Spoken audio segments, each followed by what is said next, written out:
Peter Eliades with you, Stock Market Cycles Update for Wednesday, January 29th. We'll go over a couple of things this evening. Won't be too long an update, but this is all technical. This is not projection software or anything. This is the beauty of technical analysis, and let people tell you the market is a random walk. This is an hourly Dow chart. I call it hourly because mine are 65 minutes long. They fit exactly equally into the day. That's why I call it hourly. Hourly. There are 6 of them in a day, 65 minutes. 6 times 6 is 390 minutes. Those are the number of minutes in a cash day. Okay, so all we've done here, we did this, in fact, this morning, and draw a tops line for these external highs, December 20th at 7:35 in the morning, this is Pacific time, to the all-time high on January 17th. And then you simply do an exact parallel. You say, how do we know it's exactly parallel? Well, watch this. I'll draw a parallel above it and bring down here, and you'll see. That is exactly parallel, okay?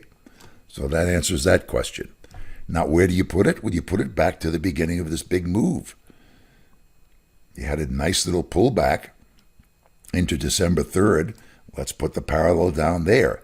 And this is what happened today. Now, here's where the fun comes in. You can see this. This is the last couple of days, and the rally today, this is the first bar of the day, stopped virtually exactly at the underbelly of that lower parallel channel line. I play around with these things, and what I like to do is do a micro examination of it. So how do you do that? Well, you do that by going to a 5-minute chart. And mind you, this is an hourly. So within these hourly or 65 minutes, there are 13 5-minute bars in each one. So this is going to be a lot longer chart, but let's take a look at it and see what it looks like. It's fascinating.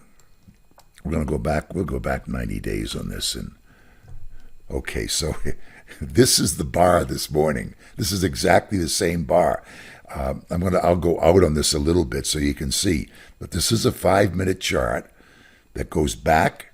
These are the same highs I showed you right here. This is the high on a 5-minute chart on December 20th, at the opening of the 20th, and this is the all-time high right up here. We parallel that back to the low on December 3rd. Here it is right here, okay?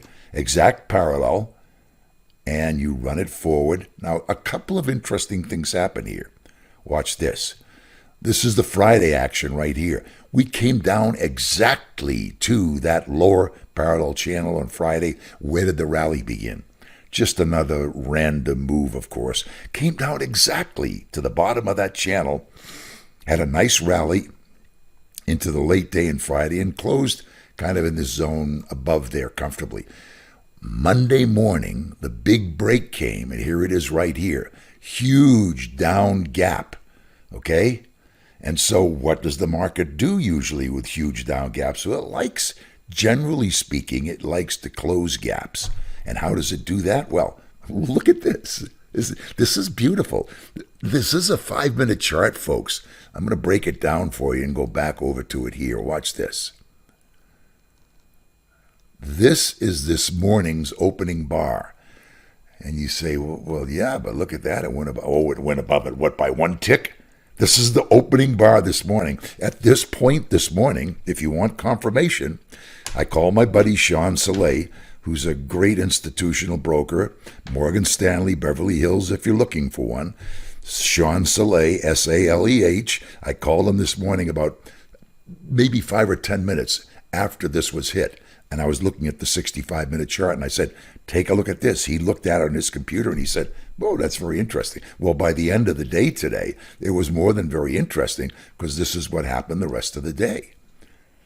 Just a technical tidbit. Things that I'd like you, if you're technicians, to start playing around with. Okay, let's get more towards the price projections now and take a look. Things are, I still can't tell you definitively that the down move has begun, although there's growing evidence that it has and that we're going lower. So let's take a look at these projections, these closing chart projections. This is the New York Composite Index. Now, this is what happened today. The blue line is the closing. This is a closing price projection.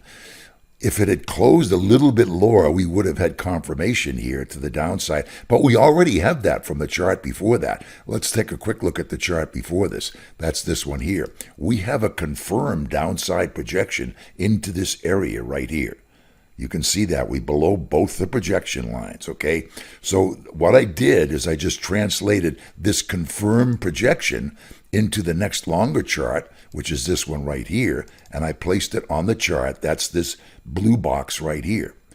So in order to confirm further moves beyond this line, though, we need to get below both these offset lines. So that's something we're going to be watching tomorrow. Now, the evidence that that will happen comes from, let's look at IWM. That's one that I've been showing you lately because it's the ETF for the Russell 2000. And there are interesting pictures there. On IWM, which chart is this? We want to look at the third chart first. So this is IWM. Now, you have a confirmed projection on IWM down to this level. You see it's confirmed we're below both of the offset lines. In order to invalidate it now, you'd have to start getting above these levels again. Okay? Both of those lines get above them, and you've invalidated the downside. But right now, it's a confirmed projection. If I take this box and translate it into the next longer offsets, it gives you this gray box right here. Now, the other thing that's interesting is it appears as if, from the chart now, that we have a confirmed projection by crossing below both these lines. So it's going to get interesting now, because if that comes to be, then this is the new projection box down here. And as you can see, they agree with the prior projection right in this area here, but this could give significantly lower. If we get down here, then you're talking about, we've only seen about 50% of this projected move down there. So that's another thing to look at. Okay, the last chart we're going to look at is the same basis as these charts, the hourly chart, but it's going to be for the S&P cash. And that one is the question mark right now. I would prefer to see all of these agree with each other, and so far the S&P is not in total agreement with the continuing downside projection. This is the shortest one of all. There's no information there. This is the second longest. We met that projection. Mind you now, these are daily closing price charts. We met that downside projection. So on the S&P, we have a projection that's been met. Have any further downsides been given? Well, let's take a look and see.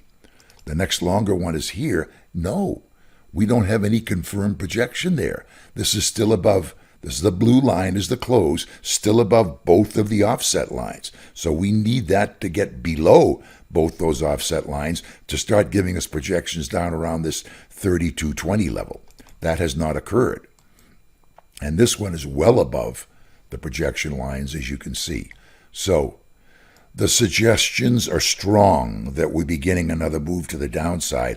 And as a matter of fact, you can take a look at what's happening in Globex as it goes by above me here. We're talking at 6:49 p.m. Pacific time, so that would make it 9:49 Eastern time, and the S&P futures in Globex at this point are down 15.25 points. So it looks like there's a pretty good chance we'll start getting confirmation from the S&P also. That's it for now.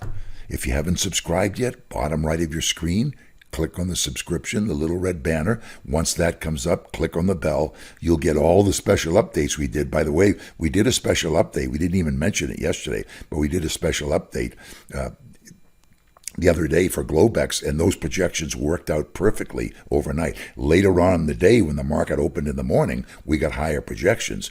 But those Globex projections worked almost virtually to the penny. So you'll be notified of those if we do any special updates.